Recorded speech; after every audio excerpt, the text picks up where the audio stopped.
生你及女啊？你跟我嚟香港站嗰邊帶翻靚女俾你及啊！跟我嚟啊！咦，唔通真係有好嘢介紹？究竟佢想點呢？帶我嚟車廂度點啊？究竟你想點啊？你跟我落車，你咪知道咩咯？睇呢條友咁人嘅樣，一定係帶我去食好嘢啦！嗱，到咗啦，你睇下啲灣咪好靚啊！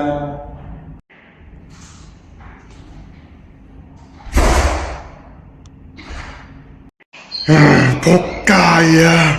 以為有好嘢。陰差陽錯下，這兩個男人竟成了所謂的閨蜜，仿效童話故事中的王子與公主，過着毫無節制的生活。他們的行為不僅顛覆了傳統的性別角色，更凸顯出一種對現實的逃避與不切實際的幻想。